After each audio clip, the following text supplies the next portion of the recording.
Bismillahirrahmanirrahim. Assalamualaikum warahmatullahi wabarakatuh. Ya, kita lanjutkan pembelajaran pengembangan teknologi tentang jaringan dasar komputer. Nah, untuk materi hari ini kita akan bahas tentang protokol pada jaringan. Ya, tujuan pembelajarannya diharapkan kalian mampu memahami fungsi dari protokol pada jaringan komputer. Ya, kita bahas yang pertama tentang pengertian dari protokol sendiri. Ya, protokol adalah sistem peraturan yang memungkinkan terjadinya hubungan, komunikasi, dan perpindahan data antara dua komputer atau lebih. Aturan ini harus dipenuhi oleh pengirim dan penerima agar komunikasi dapat berlangsung dengan baik. Ya, jadi protokol ini adalah sebuah sistem peraturan atau aturan main atau juga aturan kerja. Ya, yang dibuat agar pada jaringan komputer, baik penerima dan pengirim dapat berkomunikasi dengan baik. Ya, yang dimaksud dengan baik ini, pesan yang ingin disampaikan atau data yang ingin dikirim dari satu komputer ke komputer lain dapat terkirim atau dapat diterima dengan utuh.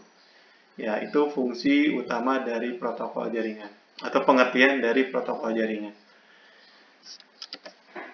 Nah, sederhananya, katanya protokol adalah media yang digunakan untuk menghubungkan pengirim dan penerima. Protokol dapat diterapkan pada perangkat keras dan perangkat lunak. Jadi, hampir semua komunikasi yang terjadi pada jaringan komputer pasti melibatkan protokol. Katanya di sini, protokol itu adalah sebuah media. Jadi, alat yang dibuat mungkin ya, baik secara fisik maupun secara digital, agar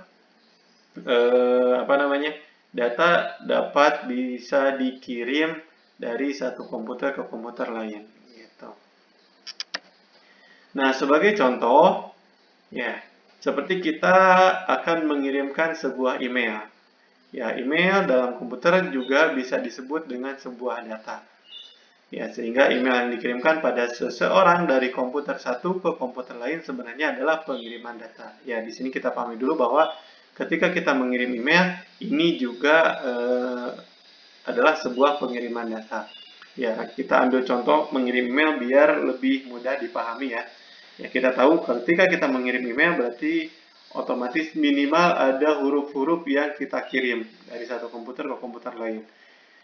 Gitu, karena biasanya email ini tidak hanya berupa huruf sebetulnya ya, bisa data juga, bisa file juga, tapi umumnya adalah sebuah huruf yang disusun menjadi kata-kata. Kalau secara fisik mungkin disebutnya surat ya. Nah, email ini adalah sebuah surat. Gitu. Katanya setiap orang mengirimkan email, pasti email akan melewati beberapa protokol. Nah, semua protokol harus dilalui agar email bisa keluar dan diterima komputer lain pada jaringan yang sama atau berbeda. Jadi, ya, dalam sebuah pengiriman data, bisa jadi beberapa protokol itu diterapkan. Ya, tergantung pengirimannya seperti apa, aturannya, protokolnya seperti apa. Nah, seperti di gambar, ya di sini contoh, kita akan mengirimkan email dari komputer A ke komputer B. Nah, email ini tadi sudah kita pahami bahwa email ini adalah sebuah data. Nah, ketika kita mengirim email, di sini ada beberapa tahapan yang harus dilewati. Ya, di sini ada tahapan namanya application layer, ada transport layer, ada network layer, ada data link layer, dan physical layer. Nah, ini kita nggak bahas lebih jauh ya, karena mungkin ini akan sangat panjang kalau kita bahas. Tapi intinya ada bagian-bagian ini ketika kita akan mengirimkan sebuah data. Nah, setiap layer ini ketika dilewati, otomatis ada sebuah protokol yang harus diterapkan. Nah, kita nggak akan bahas ininya, tapi kita akan bahas datanya ketika dilewati atau datanya ketika melewati sebuah layer. Ya, ketika melewati sebuah protokol, nah, apakah bentuknya tetap data atau enggak? Nah, di sini ada. Nah, ketika kita melewati atau email melewati application layer, ini masih berupa data. Ya, makanya application layer ini fungsi utamanya mungkin bisa dijelaskan sedikit, datanya bagaimana bisa kita lihat gitu ya di layar komputer kita. Makanya disebutnya application layer. Transport layer, network layer juga ini masih berupa data. Jadi pada tahapan ini data yang kita kirim masih utuh ya, masih berbentuk data. Nah, ketika melewati data link layer ini, datanya sudah berubah menjadi data link. Nah, data link ini adalah data tadi yang dalam satu kesatuan dipecah menjadi beberapa bagian. Fungsinya apa? Fungsinya agar nanti ketika dikirimkan menjadi lebih mudah. Jadi ketika data dikirim tidak dalam satu bentuk utuh, tapi kita pecah dulu. Nah, di sini ada proses namanya data link layer. Gitu ya. Ada lapisan. Kalau layer itu kan lapisan ya. Ada lapisan yang berfungsi untuk merubah data menjadi data link. Nah, di sini juga ada protokol khusus yang digunakan. Kemudian, ya, ketika sudah menjadi data link, ya, melewati yang namanya physical layer. Nah, di sini juga ada protokol khususnya. Ketika melewati physical layer, nah data link ini diubah lagi, bukan diubah,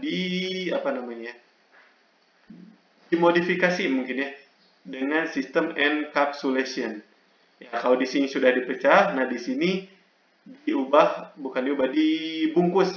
Makanya disebutnya encapsulation atau pengkapsulan, pembungkusan.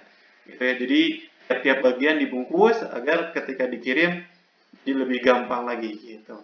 Nah, ketika sudah melewati encapsulation atau physical layer, nah data di sini sudah tidak lagi berbentuk data, tapi menjadi signal bit. Ya, kayak deretan angka biner 10, 10, 001 dan sebagainya. Nah, ketika sudah melewati tahapan dari komputer A melalui komputer B, ya menuju komputer B, nah di sini prosesnya hampir sama, hanya kebalikan dari proses dari komputer pengirim. Nah, di sini yang pertama dilakukan oleh komputer penerima adalah di-encapsulation.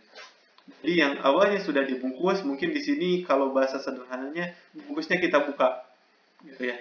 Nah, ketika sudah dibuka bungkusnya, masuk lagi ke data link, data ini yang awalnya terpecah-pecah digabungkan kembali, gitu ya. Nah, ketika digabungkan kembali, ketika melewati network layer, sudah menjadi data utuh lagi. Ya, melewati transport, application layer, ini sudah menjadi sebuah data.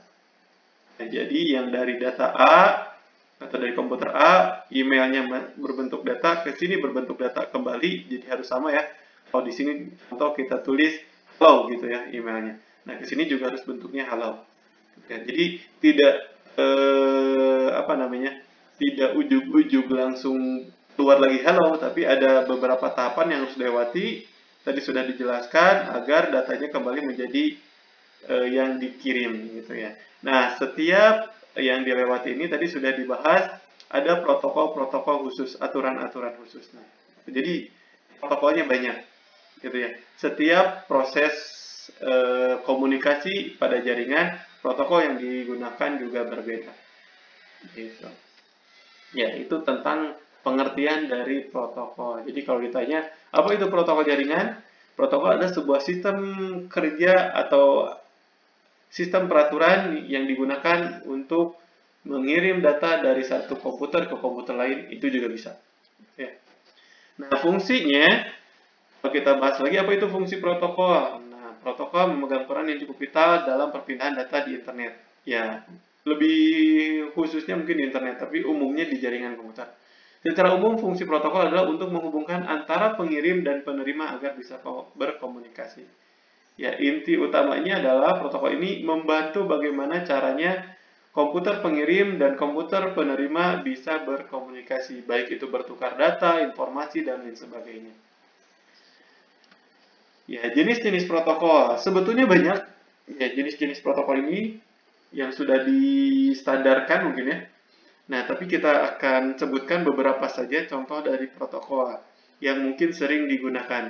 Yang pertama ada yang namanya TCP/IP atau sering dikenal juga dengan Transmission Control Protocol. Ada juga UDP, User Datagram Protocol, kemudian ada DNS, Domain and System, dan yang terakhir ada HTTP, Hypertext Transfer Protocol. Ya, jadi ini adalah jenis-jenis protokol yang mungkin umum kita jumpai ketika kita mengirimkan sebuah data. Nah, sebetulnya protokol ini secara kasat mata tidak kelihatan. Jadi karena sistem kerjanya sangat cepat ketika kita mengirimkan satu data dari komputer A ke komputer B, hampir tidak ada jeda ya, otomatis langsung terkirim. Tapi sebetulnya di sana ada rangkaian kerja yang setiap tahapnya harus dilewati. Gitu. Makanya kalau secara fisik tidak kelihatan, tapi sistem kerjanya ada, aturan kerjanya ada. Gitu. Nah, untuk hari ini ada tugas nih. Nah, tugasnya adalah silakan kalian cari tahu protokol-protokol yang tadi kita sebutkan. Yang pertama ada TCP/IP, UDP, DNS, dan HTTP. Silakan cari pengertian dari tiap protokol tersebut. Ya. Kalau ada tambahan boleh ditambah lagi, tapi 4 juga nggak apa-apa. Yang silakan cari pengertian dari tiap protokol tersebut. Jika ada pertanyaan boleh diajukan di grup saja. Ya, terima kasih. Wassalamualaikum warahmatullahi wabarakatuh.